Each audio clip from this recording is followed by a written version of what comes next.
Welcome to the Nobody Podcast. I am your host, John Kellogg. This is the first show I'm doing, so it's going to be probably the worst because you're never good when it's your first time, right, ladies? As you can tell, I'm a dad, so they might throw some dad jokes in there. So I'm not going to apologize for them because there's nothing to apologize for. It is November 19th, 2021, day of our Lord. And just decided to do this just for the hell of it. So I am a 40-year-old, almost 41. Into December, I graduate to the next year, and I have a house here where I mentioned where we are. Um, a couple of kids, their mom and I aren't together.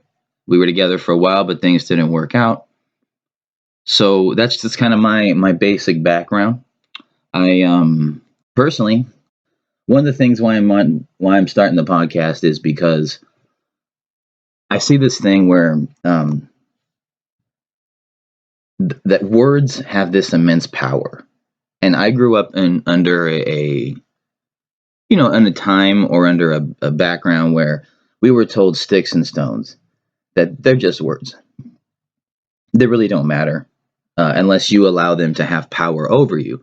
And so that's what I'm kind of doing with this podcast is we're just having fun and going to kind of remind everybody that the power of words is they only matter if you give them power over you. Otherwise, they're just words. And I won't go into it. It's anything more than that than just why are we taking everything so literally and not staying within context and nuance. And this is about everything in our life. So, but with me, my personal situation, is with the way I look at it is, I'm 40. I'm not on the better end of my life. When you get hurt, things take a little longer to heal. I have a little less energy. My sexual drive isn't like endless like it was in your 20s. There is there is a limit, and the limit is, relatively lower than what you would like it to be. But that's just the way it is. So I look at it. I got two kids. Um, I make, right around $50,000 a year. So I'm not like killing it, but I'm doing all right. I have my own house. I have a nice lifestyle I enjoy. I'm single. So I kind of look at myself as, hey, maybe I'm like a high six, on a scale of 1 to 10. I'm up there in the sixes, maybe. So I, the big thing for me is I'm working towards something like having a self-sustaining lifestyle. And so the things I start with are what I know to be the most influential in raising your quality of life. And so in America, right, I'm not going to pretend like this isn't a capitalist society in which the system is rigged for those at the top. So capital is one of the best ways towards personal freedom. So that's why investing is one of my big interests. I spend a lot of time and energy and knowledge and effort into investing and getting a good return. And I've done very well over the past 9 years doing it. My belief is you put in, you get out what you put in. And so a lot of people with generations that got these fucking participation trophies, um, I think maybe some of you are at a disadvantage because you grew up under a horseshit ideology, and that you've been told that whatever effort you have is good enough. When the reality is if you want to be an elite dude or you want to be an elite gal and you want to go up there and you want to compete with the big boys, is you're going to have to be uh, harder working, more creative, have a different angle on looking at things so that you can get those bigger returns and do better. You're going to have to be obsessed with it. Look, Kobe Bryant, Michael Jordan, these guys, if you want to grade them as what level Hall of Famers are they in their family life, they're not great. The people that are around them, they did not have great family lives because these dudes dedicated every waking moment to basketball. They had no problem shitting on relationships because doing so might lead to them winning a championship. And so those type of dudes, I mean, it depends like on what I'm saying is if you want to be that level of good in anything, you have to devote yourself to it and to a near maniacal level. And so I think the younger generations, you guys have been led to believe that whatever effort you have with whatever mood you have is good enough. And unfortunately, the reality is, especially in America, where it's a highly capitalist society, it is not a free market. The system is rigged for the money to run up and for us in the middle to pay for all of the risk that the government has subsidized for large corporations, who, of course, buy the government because they want votes and they need to use politicians to get those votes. So I'm not going to get political. It's not a big. I'm getting off tangent here. This is what happens when you hit a little too much green, I guess. But my my point is that investing is important, and because for me, because it's a way to buy my freedom. That if I can manipulate money, which is America's greatest weapon, every time America fights or gets involved with countries that are of equal military might or resources, like the Soviet Union, they don't drop bombs. They fight it economically. That the Cold War was an economic war. It was a jujitsu match in which over years the American and Soviets rolled until the Americans got them in a chokehold and put them out. And sometime I believe it was '89. I was a kid, and dude. And when you're in '89, the Dodgers just won the World Series. The Lakers just won the championship that year. I think USC did well in a bowl game. My point is I wasn't paying fucking attention to the Berlin Wall and politics when I was 9. So somewhere in the fucking 90s or late 80s, that's when the Berlin Wall came down. America choked out the Soviet Union, and they eventually became Russia. They had to rebuild themselves entirely. So I use investing because it's a simple, easy way to manipulate money, which is America's greatest weapon and asset, without having to do any real work. They don't break any real sweat. I don't do it. It adds no like good value to the economy or anything. It's just the simple manipulation of money and value and assets, so that I don't have to go to a job, and teach my kids that so that they don't really have to go to a job in the future, so that they can sort of have their own level of freedom. I'd like to learn. I mean, I already do garden a little bit, but I would like to be more self sustaining in that area. Same with hunting and raising animals for meat. Um, so, the stuff we're going to talk about here on the podcast is generally going to be stuff that is sort of in the direction of my meta goal of being self sufficient and independent and not relying on a government which probably doesn't have my best interest in mind. So that's that's where we are, and I'm gonna try not to go into politics and religion. I am definitely pro psychedelic. I think it's the hidden answer to fixing some of the issues we have within our culture. But as most things that are on the fringe, um, me as a nobody, no voice, and I don't really care that much either, so I'm not gonna put too much effort into it, admittedly. So just for me personally, I just kind of stay on the outsides, and just anyone interested or would like to have an honest discussion about it, or get some information on how it's helped me personally and other people I've worked with on it. That'd be a great conversation to have. I love talking about it. It's one of those fringe things that is difficult to discuss unless the both of you have experienced it. I like I said, being a solid 6 on the dating scale and a single father, I have noticed that it's interesting the whole the dynamic between men and women nowadays. Tinder is Tinder is this tool that I've noticed has it's instilled in both sexes this idea, this false hope that the grass is always greener on the other side, that your perfect match, your soulmate, the one that's going to sweep you off your feet is just a swipe away. And what it ends up doing is, in that same regard, like the dark side of that coin, the other side of that is that we also begin to view each other as replaceable.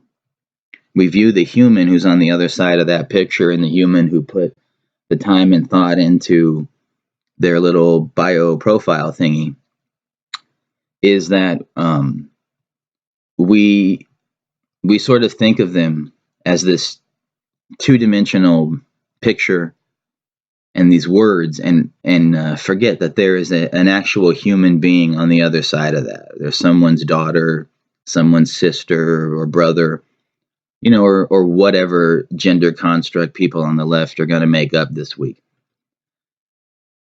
So it's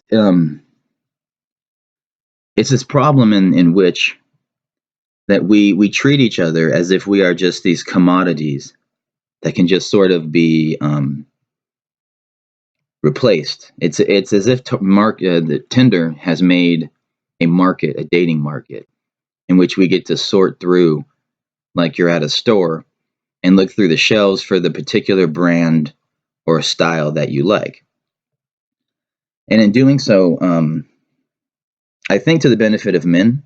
I know it's definitely been to my benefit that Tinder is training women to behave sexually like men do, but they still retain much of the feminine needs and desires of a relationship.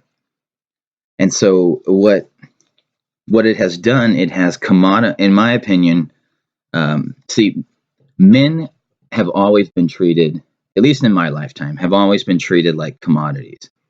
Like we are to sit off to the side, to shut up, quit bitching, be a man, walk it off, handle it, bury it down, protect other people, and just handle your shit quietly. And especially in more modern women, maybe less like me. I was born in '80, so maybe some of our mothers that maybe they don't feel the same way as modern women, but there's this thing about men are just these interchangeable, replaceable parts. And so over this time, I think we have grown used to feeling this way and accustomed to this treatment. And so now with Tinder has commodified women. And what it has done is it has sort of there's a balance in men and women between men's desire for the female, the feminine body, and the woman's desire for the male's attention. That those two things, that the degree of want in those two things are the same. And I'm not saying it's exclusive to women. I'm just saying that, in my opinion, there is a much higher desire of women for male attention than vice versa. And so, by putting you into this 3D picture, this 2D picture with your little profile characters and all your words down there, it's commodified you more so. And now, because you're limited to words and pictures, now you begin to show off the thing that us men want the most, which is your body. Because now you understand that you have to compete amongst other women in the same market. In the past, you would have to go to different bars, different restaurants, and there were different places to get male and women's attention. And so that was a small market, very limited to that local spot. Now Tinder is worldwide. Match.com, which owns Tinder and all the other dating sites, they're a publicly traded company. They are a giant company. They are analyzing all of your data across all the platforms, and they're selling it not only to advertisers, but amongst sharing it amongst all their other platforms so that they can find a better way to grip your attention. And women know that to get men's attention, the best, easiest way with a picture is to look good. And so you have this app that has commodified women in this way visually, and has sort of, because you can only use text, which is a horrible way to communicate. It is a terrible way to get to learn someone and get to understand how they think and how they speak and their tone. So it has removed the most personal aspects, and it has replaced it with the most shallow things, which to men, right, makes it I just think it works to our benefit, because most of us are kind of starting with shallow intentions, and the app is training women to provide us that if you're rewarded with the more shallow intentions. And women are also, I see this, they're combating this by saying they're not really using Tinder to communicate, they're going on Instagram. The problem with that is half of these Insta hoes are probably doing a disservice to many women, and but that's a whole nother thing I'm not gonna even fucking touch.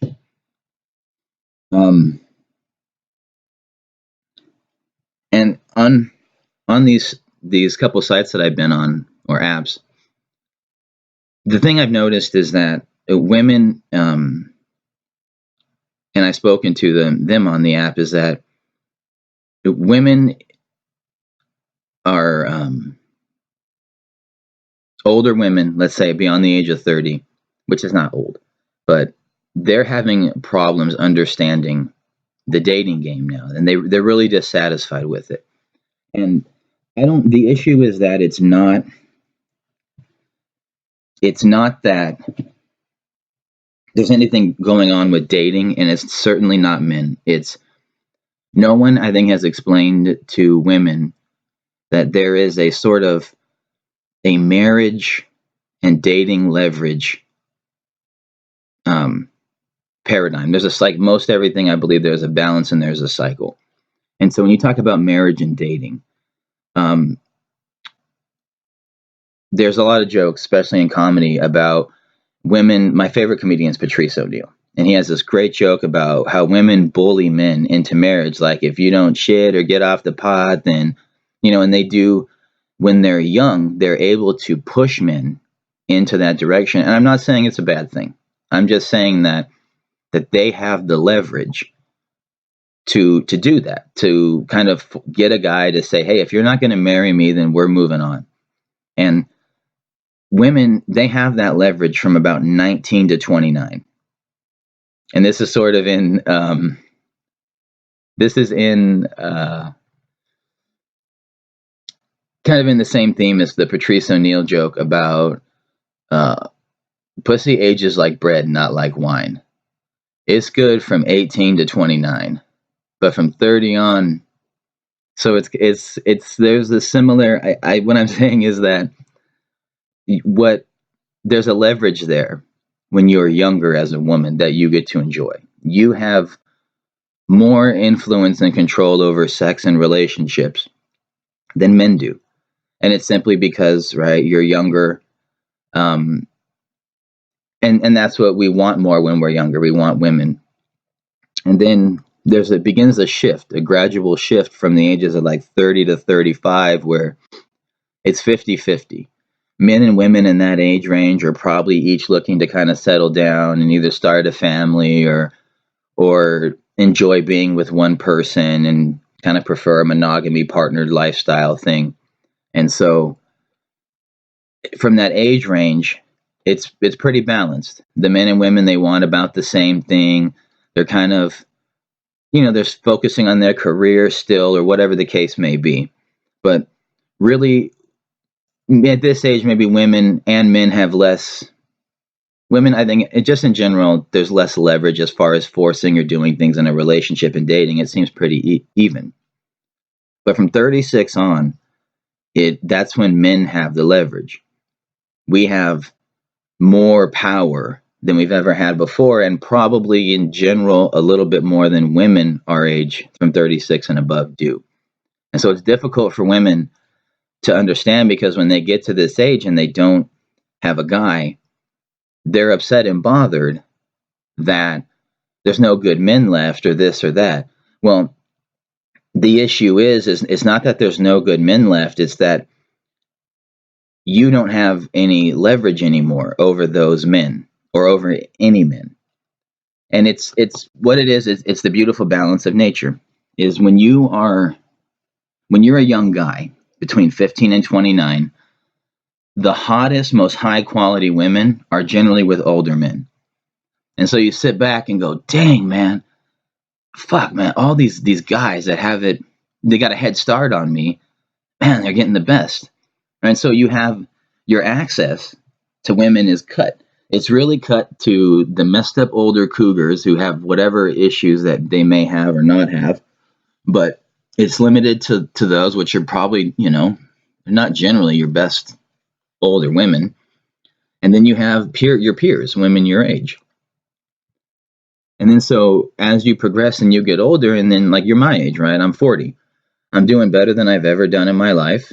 And it's improving and gradually. And just like most things, once you get over those first few years of grinding it out, and you start to do a little better, you gain more and more momentum. And that's sort of the nature of money that people really don't want to talk about with like money and wealth creation, is that people who have a higher return on their money, it just compounds quicker and it gets more momentum than people who have, let's say, more average or lesser returns.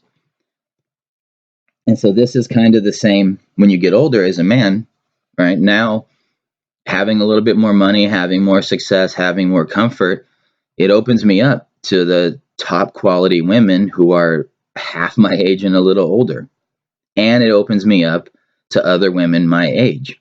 So the availability of what I have has like tripled versus when I was in my early 20s.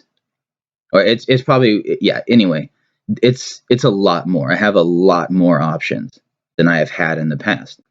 And so I think that women, that no one really tells them this, because the older generation, they sort of, they went with the monogamy, find a guy, get married in that 15 to 35 age, and kind of make it work thing, as to where women who focused on their careers or are a little more independent or don't really want or aren't interested in long-term stable relationships. And by stable, I shouldn't say stable, just long-term relationships, because I know a lot of long-term relationships that are anything but stable. So the whatever the reason is, when women get to this age, they have a hard time understanding why men sort of don't treat them as well. And unfortunately it's simply because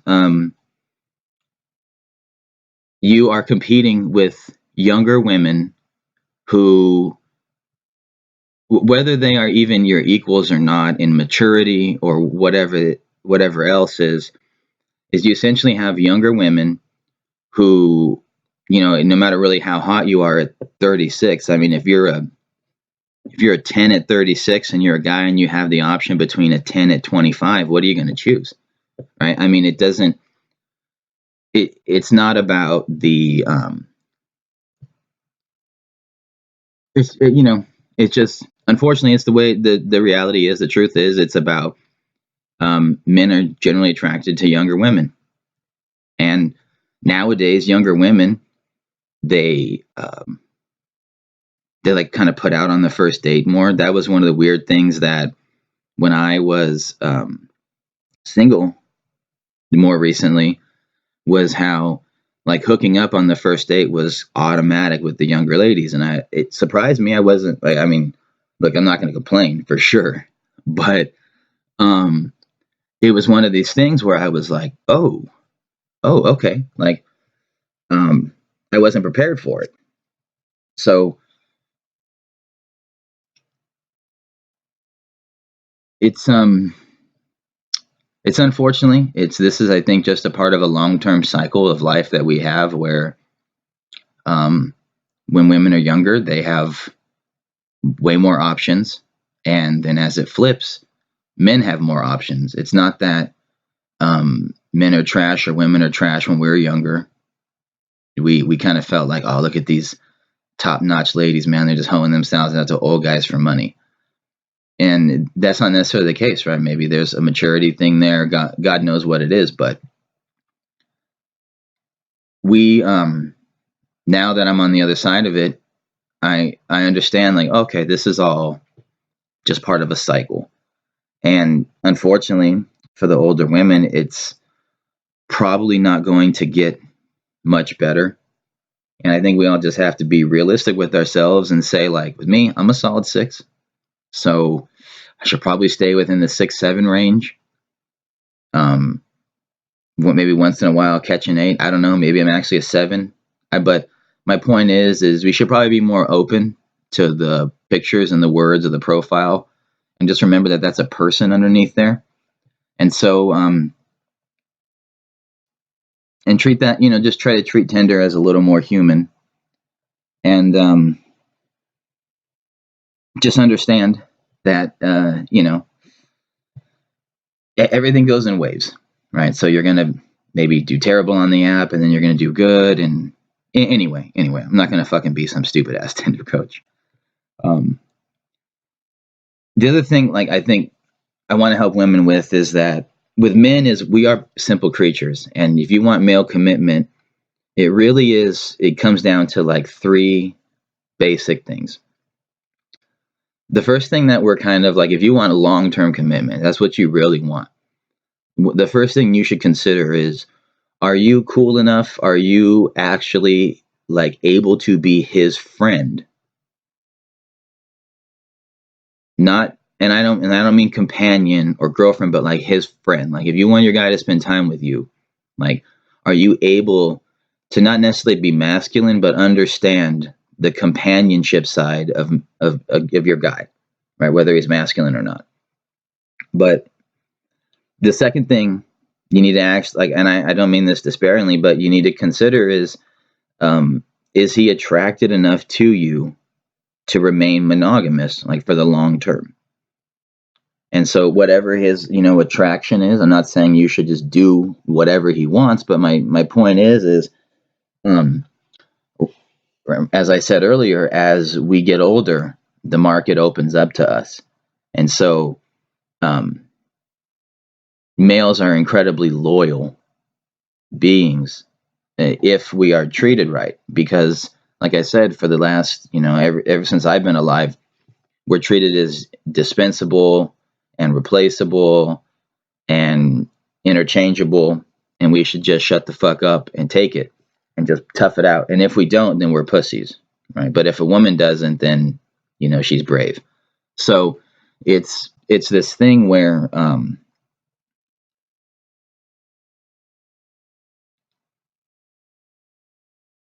you have to treat your man with a certain level of care and understanding the masculine, or the guy, understanding your guy, and understanding like what is going to turn him on, what is going to, help give you that loyalty that you want. Because regardless of what we want in a monogamous relationship, just because you date someone, it doesn't mean that you don't stop looking at the hot girl across the street, or that you're, um, the only thing it changes is that you're not going to act on it, or you're less inclined to act on it. But my point is that we men are visual creatures, and we're not going to just stop looking, and we are, it does still catch our attention. And that's why women dress the way they do, is because they know it catches our attention and they want our attention. So you probably want to consider is, what can you be attractive enough for him to be, only like sexually active with you? And attraction, I'm not saying is looks. I'm just saying, like again, to this first point, are you cool enough? Like, Are you understanding enough? Or is there a nurturing there? Because we do like nurturing. And I'd say the last and third thing is what's your level of control? How much do you want to control a guy, and how much do you nag? And by nagging, I mean telling him what to do. Um, Guys, like ladies, I'll admit that sometimes we say that you nag when we're just annoyed because you reminded us of something that we should have fucking done, and our egos get a little hurt. So we do sometimes throw nag around when we shouldn't. But what I mean is the nagging is the bickering, the complaining, why don't you do this, all that other stuff, or the control, trying to control somebody. If you are able to not control, keep your nagging to a minimum and nice and ask and sort of be a little more understanding than what society has told you that you need to be for men. I think if you can meet all these three things, it's easy to find long-term monogamous commitment. It's when these three things aren't met is when you have an issue with guys and their commitment. And there's a lot. And another reason why I think people have problems on Tinder. I'm sitting here fucking stuttering because I'm holding my coffee that I haven't taken a drink. So excuse me. Hold on a sec. No, that's better. I'm not used to fucking talking into a mic for a half hour, just rambling about my shit. Because I work under the assumption no one really cares.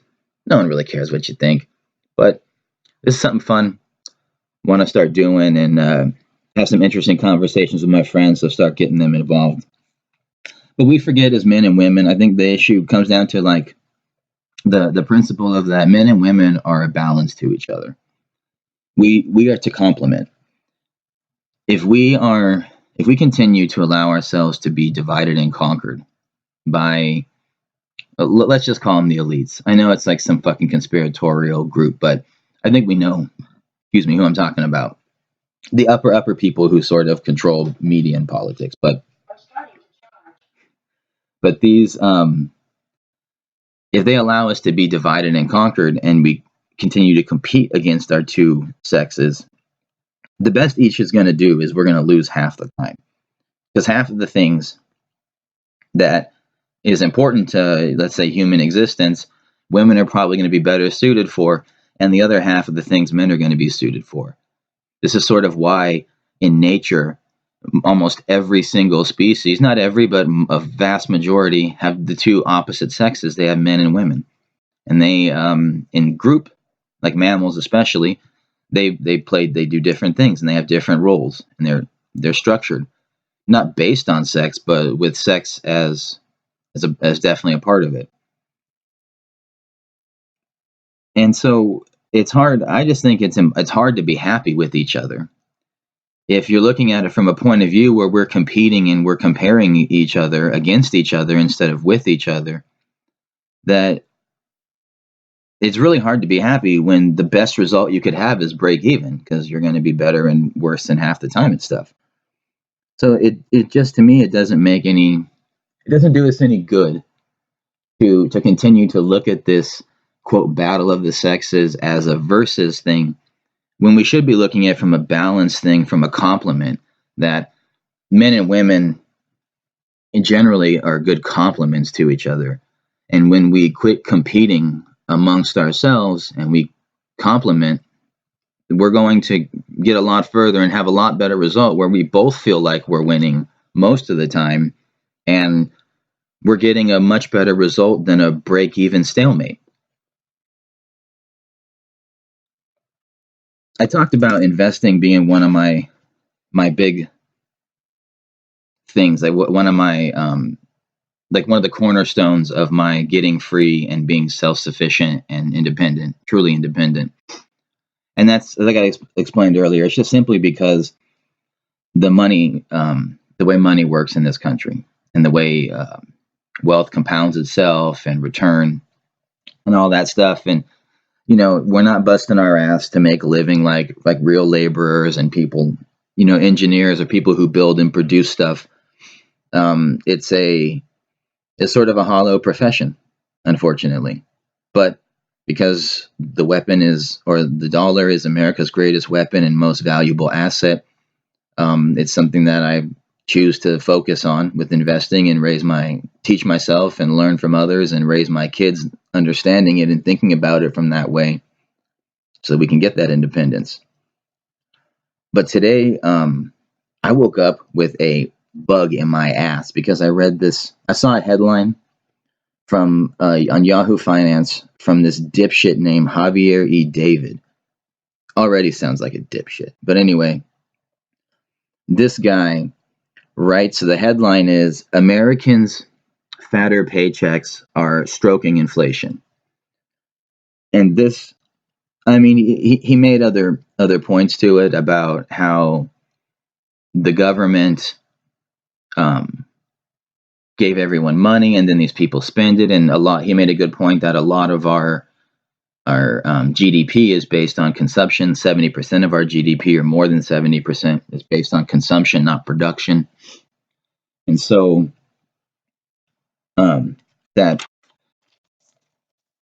contributes to it. But what blew my mind was that nowhere in it that did he mention that of the trillions of dollars created in the last 2 years, or since 2018, to be honest, that's when the real crash happened, was around Christmas 2018.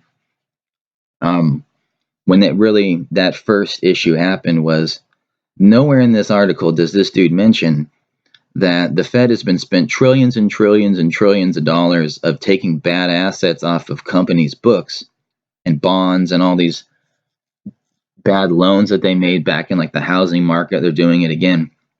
That the government is taking this stuff and they're the ones holding it. So they're using taxpayer money to ensure that private companies don't have nearly the risk that they should have that would otherwise result in them losing a lot of money and probably market share and their company going under.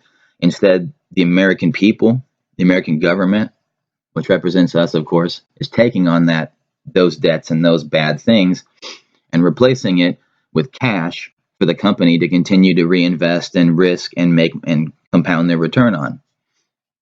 Nowhere in there is he mentioning this. He never says that this might be leading to inflation, that them being able to be subsidizing all this and creating all this extra cash for people really not doing any work, and now we know that the hospitalization rate of COVID-2 is 0.89%.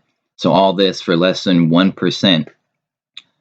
That somehow this dipshit concludes that people getting more money to keep up with the rising inflation caused by the federal government expanding the money supply at such a historic rate and the shortages that it has caused prices to inflate beyond what they'll even admit. And in order to prevent people from being sucked in by inflation, from being under, and therefore the American dollar being almost devalued entirely, that people's wages need to rise. Well, yeah, that's what happens. That's how you're going to prevent the collapse of it. And this ass thinks that by giving people that, by increasing their pay so that it can match inflation so that we all don't go under, that this ass thinks that is going to be a problem. Right? No mention of the trillions of dollars of bullshit corporate loans that they have on the books, that they have taken off the books and have saddled American aid, essentially the American government with. They're going to have all these useless things. Fannie Mae and Freddie Mac are holding a bunch of useless loans or risky loans, in a time when we're sort of repeating the 2008-9 thing. So, I don't know. I don't know why that lit a fire under my ass, except that it's sort of going in that narrative, that elitist narrative.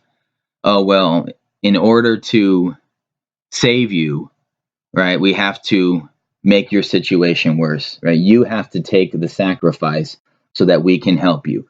The sacrifice never comes from the top. The other the other thing that I just can't understand is the group of people who claims that Bitcoin and these cryptos are actually money. I get the people in finance or in the regular everyday world who say this is just it's an asset that you trade. It's a cyclical asset, right? Then those people, I'm right on. I get you. Knock yourselves out. I'm 100% with that. What I don't get is those who say it's actually money. Now, I understand how the blockchain ledger part works and how it works in association with the value of it. I understand why the technology of the blockchain and the ledger is incredibly valuable. What what I have a hard time understanding is how is Bitcoin any different than the different monies you see in video games? Like my kids play a Hot Wheels game and they play the Pokemon Go game. And in Pokemon Go, right, if you want to buy more Pokeballs or whatever the hell you're doing, different types of Pokeballs, you exchange American dollars for Pokecoins, and then you purchase things within that game world as Pokecoins. What I can't understand about the currency part of the crypto crowd is how is that any different than real life? You're exchanging your American dollars to buy a Bitcoin, video game money. I'm gonna call it video game money so that we understand to buy Pokecoin or Bitcoin. You exchange your USDs for BTCs and Pokecoins. And then you take that and you either sell it back or trade it back into dollars or convert it back into dollars from Pokecoins or Bitcoins. And then you keep the money, the American dollars. That's your profit. Now, you can also purchase things in the real world with your video game money, with your Pokecoins or your Bitcoins. I understand you can buy a Tesla, right? All that stuff. What I want to know is how are you deriving the value? Is it based on the blockchain ledger technology that there's a value to having a ledger? My question is, how is this any different than Pokecoins or any other fiat currency? I understand that digital supply is controlled, um, but I don't understand how that makes it valuable. I don't understand what makes it currency, what makes it money. It's or how it's any. I understand what makes it currency. I don't understand how it's any different than your belief in the fiat dollar being this useless dollar. I could understand that you say that there's value in that there's a lack of inflation, or there's a lack of protection from, or you're protected from inflation. I'm gonna quit trying to be fucking smart. You're protected from inflation because it's not held by a reserve like a state, political entity or government behind it. So it's decentralized, and I understand the value in having a decentralized currency.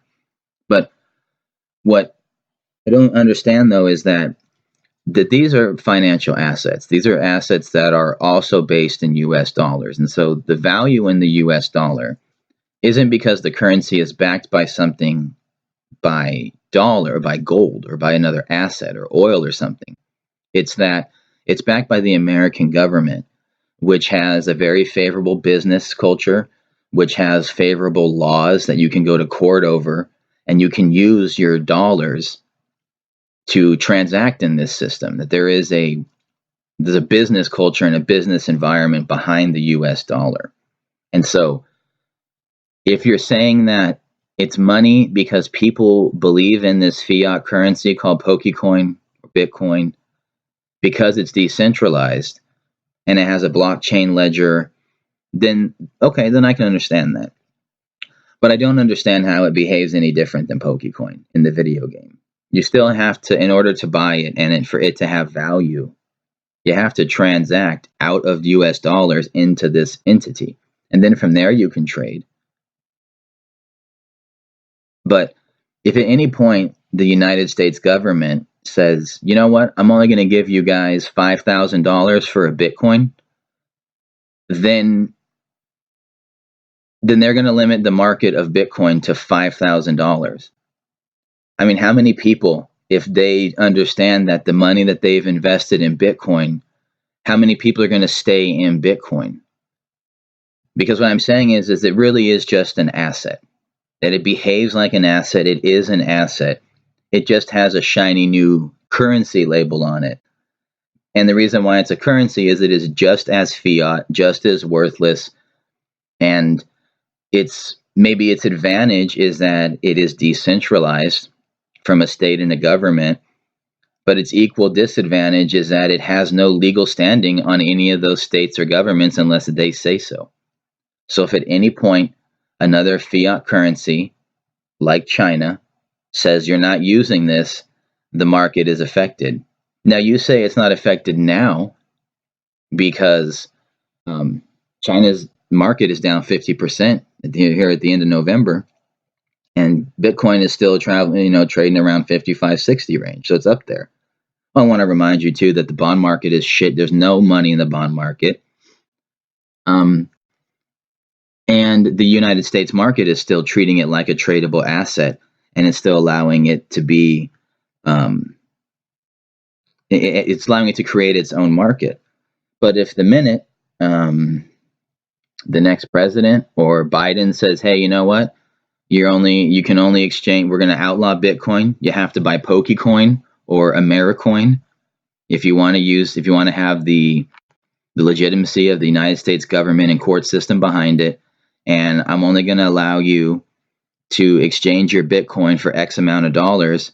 Then they have limited the Bitcoin market. They have immediately put a value on that because the world's best investment market, the world's best financial market, and most favorable with the most favorable laws and the most favorable government to it, have just limited its value.